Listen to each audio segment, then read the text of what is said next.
thank you for your patience on that. We had one more vote that had been anticipated, and so it took a little bit longer, but we were happy that you're all back with us and ready to start asking some questions, which I'll kick off for 5 minutes, because I want to ask something about the basic premise of this whole operation here. Everybody seems to be testifying on the notion that we've accepted the premise that private contracting and subcontracting is here to stay on contingency operations.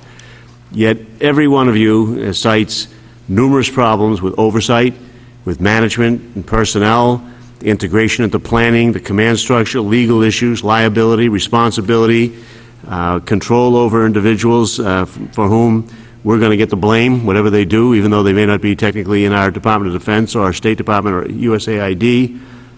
So given all of those difficulties, and separating out the state and USAID part of it right now, but just talking about the Department of Defense, why aren't we giving more consideration to the notion of not having contractors and subcontractors in our military operations, where we already have established clear lines of responsibility for those in the military, clear lines of management, clear lines of accountability, and all of that. I mean, it seems to me that, if we just define military operations as inherently governmental, because they're military operations in the name of the United States and under our flag overseas, that would remedy a lot of these problems.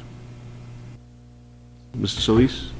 I'll take a first stab at it. I think what we've tried to say is that we're not saying that contractors should be used one way or the other. I think we've tried to say is that from what we understand from the department in military operations, that it's likely that they are going to be part of it. So we're not saying that they are.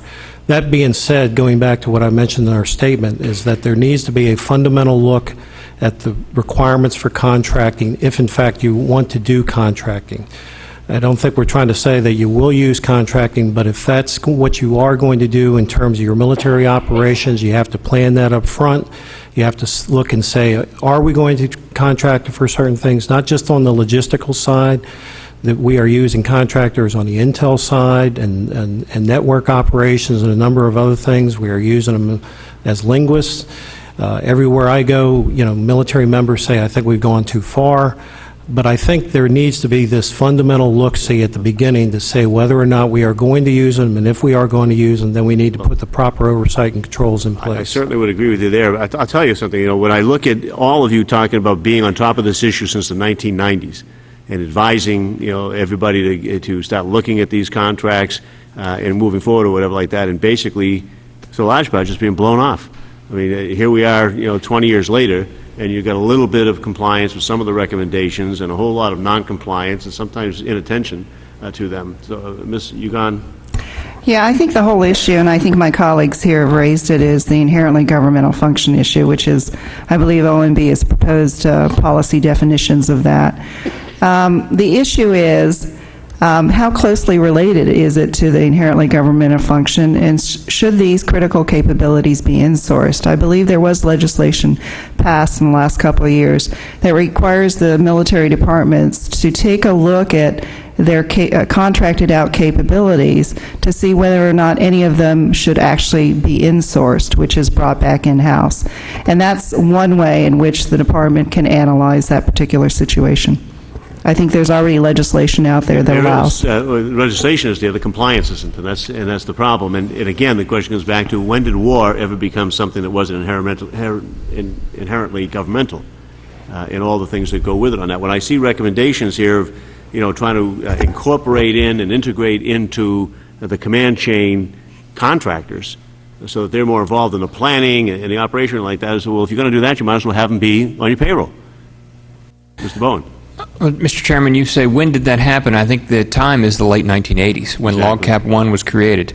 And essentially the support, fuel, food, billeting of troops in the field was outsourced.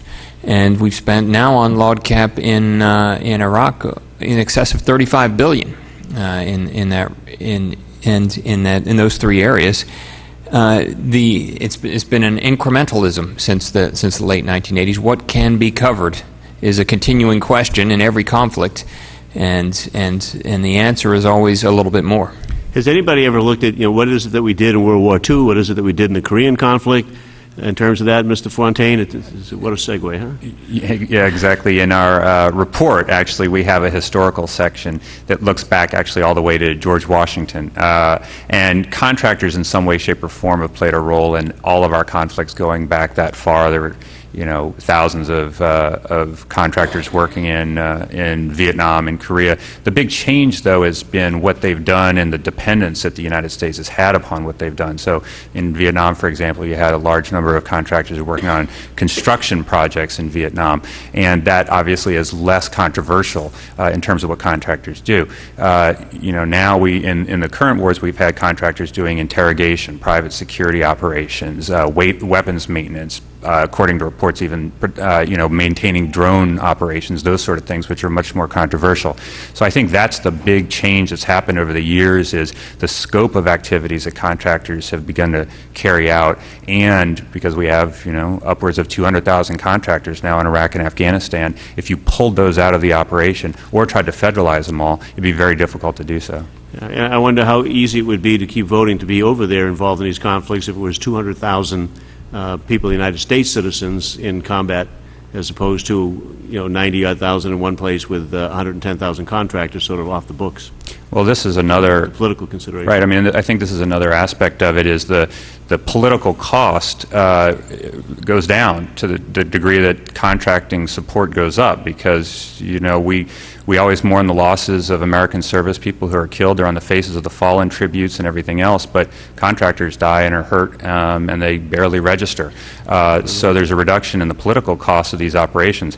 But I think at the same time, unless the United States has a very significant reduction in its international commitments, which personally I think is relatively unlikely, at least in the near to midterm, then we will probably continue to rely with our current force structure on contractors to do the work that our military is not big enough to carry out on its own. Thank you. Mr. Flake. Let me just follow on with that theme, if I could, and Mr. Bowen, Mr. Fontaine first. The report that was issued with regard to the Warlord, Inc., this is one, and it was mentioned before by Mr. Solis, that you take into account both efficiency and whether or not it aids our policy, our overall policy goals. This is one where, when you have local contractors with the trucking contract, it's I think undoubtedly the most efficient way to move goods between military bases in Afghanistan.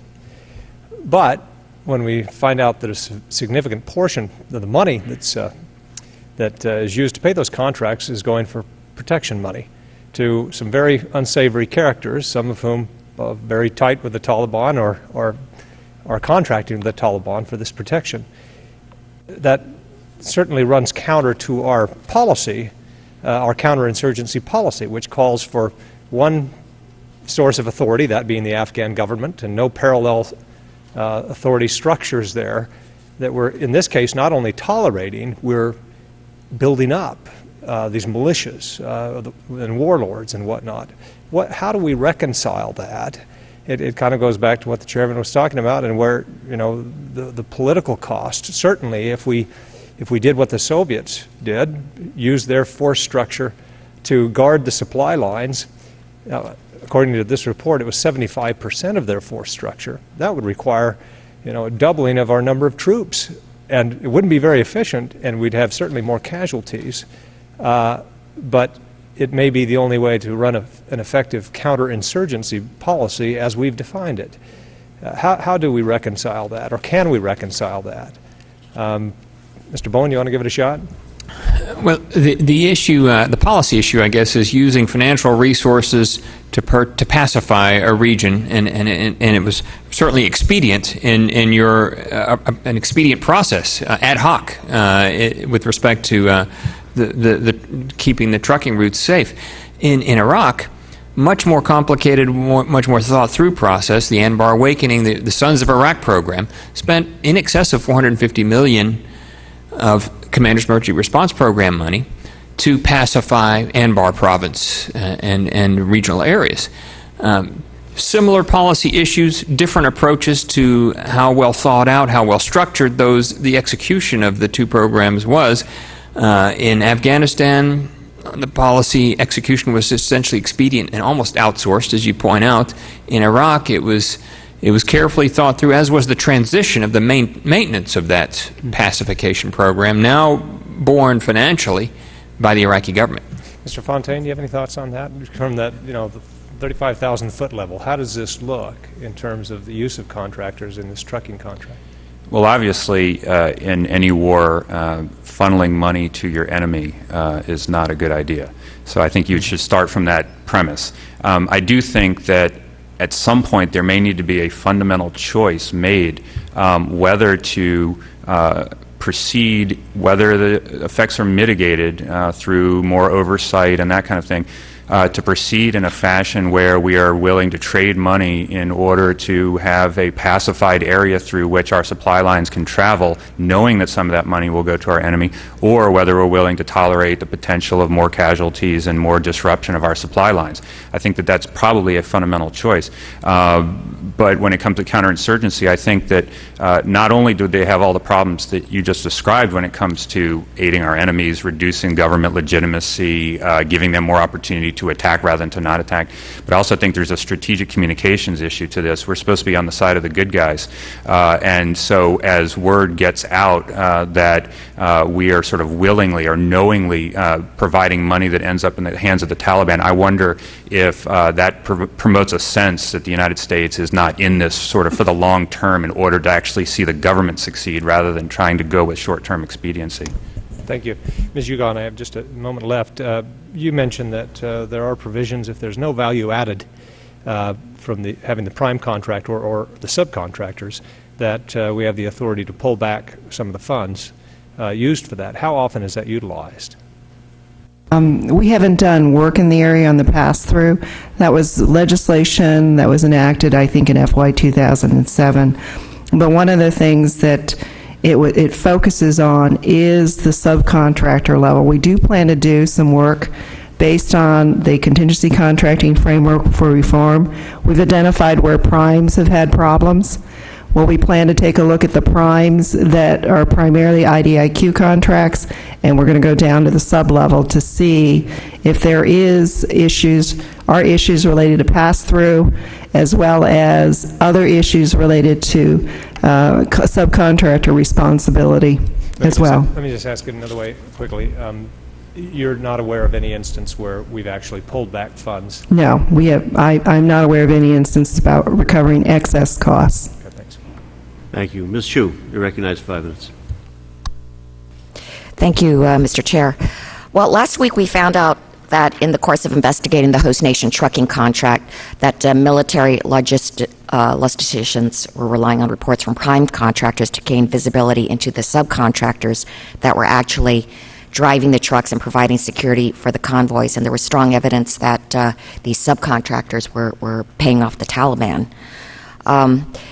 This is a very distressing situation, and what I'd like to ask the panel is, in general, what areas of oversight are appropriate for DoD to leave up to the prime contractor, and what areas should DoD take a more direct role in overseeing, and in doing so, how could we prevent this corruption from occurring?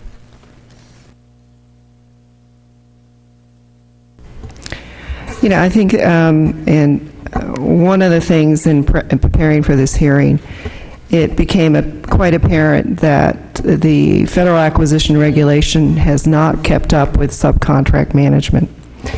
We just took one contract out of here, an IDIQ contract, with, I believe it was 5 prime contractors, and there are 200 subcontractors under that prime. If you take a look at the Federal Acquisition Regulation, there are provisions, but as far as subcontract management, I don't think it's kept up with the level of subcontractor performance that's required under these primes.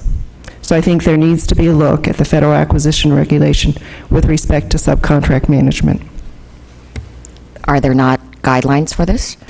There are, and there is, and I talked about a little bit in my opening statement.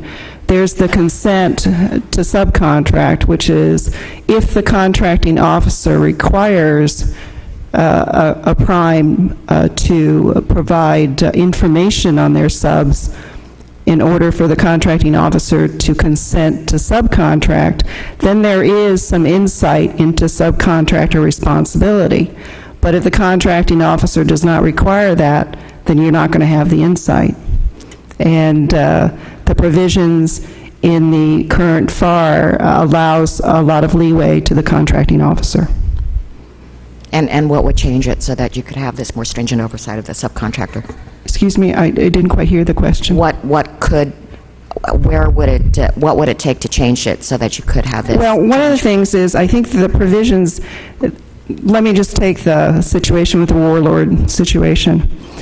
The contracting officer can, under the current provisions of the FAR, designate subcontracts in that situation is something that requires special surveillance or special oversight. It does allow in the FAR to do that. For example, you could say to the prime, I need to be able to consent to you subcontracting with these primes. I need to get insight into your subcontractors. I can also establish perhaps a special surveillance program for those particular subcontractors. So there are some provisions, but it's up to the contracting officer to determine whether or not those provisions are invoked. And there are some other additional requirements that have to do with the contractor purchasing system, and it gets a little bit more detailed as to when you have to get a consent to subcontract from the contracting officer. I want to ask another question about the culture at the Department of Defense. And Mr. Solis, you talked about the fact that the contracting reform at DoD is hampered by the department's inability to institutionalize operational contract support by accepting contractors as an integral part of the total force. But I also note that you had several recommendations, but the DoD has been slow to implement many of the recommendations. What could change this culture? I think one of the things, again, and I think the joint staff, and I think this was alluded to at the hearing last week, there was a joint staff study to look at the reliance on contractors in Iraq. And I think that, again, begins the process of looking how reliant that DoD is, not only for Iraq, but for future operations in terms of the reliance. I think also, as I mentioned in the testimony here, when you look for future operations, there are requirements to look for. There are requirements to produce what was called an Annex W, which looks at contractor requirements for new operations or future operations. That has got to be done. That has got to be done very rigorously and on time. And I think unless the department does that kind of thing, we're going to be in the same situation talking about another contract the next time. I think the only other thing I would offer is that I know in the current version of the Defense Authorization Bill that the Senate just passed, that they made some changes to the requirements for looking at contractor requirements in the defense bill. And that's going to be part of the QDR, at least as envisioned now. So it's going to bring that strategic look up to it at that point. I still think there are some basic problems in terms of, again, as I mentioned, lessons learned, background screenings. I think those things we're on record with some of the recommendations to make changes to that. For whatever reason, the department has not acted upon all those in a timely manner. We're still trying to pursue some of those. But again, I think the fundamental piece is that you got to look at your reliance on contractors before you start making other adjustments. Thank you. Yield back. Mr. Duncan, you're recognized for 5 minutes. Well, thank you.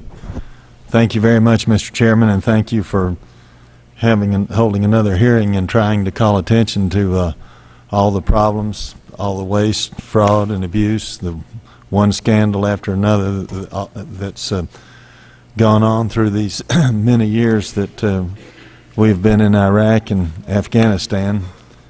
Throughout all this time, we've had more contractors and subcontractors than we've had soldiers in these areas. I heard Mr. Fontaine say a moment ago that the use of contractors by the military has gone on since the founding of the country, but I can tell you there's never been the ridiculous markups, the excessive, almost obscene profiteering. There's never been the rip-offs of the taxpayers that have gone on to the extent that they have gone on in Iraq and Afghanistan. And these wars have always been more about, far more about money than they have been about any real threat to this nation. It's really shameful, and it's very, very sad what has gone on, and that's there's really no real way to correct it. When you have private companies dealing with each other, things are done at a fourth or a third or half of the cost that you have when you have the federal government involved dealing with contractors, and the Department of Defense, because of the lobbying influence of retired admirals and generals, has been the worst and the most expensive of any of the federal contracting that's gone on by our government. But that's really all I have to say. I thank you very much for giving me this time. Thank you, Mr. Duncan. Mr. Lynch, you're recognized for 5 minutes. Thank you, Mr. Chairman. I want to thank you for holding this hearing. Mr. Bowen, good to see you again.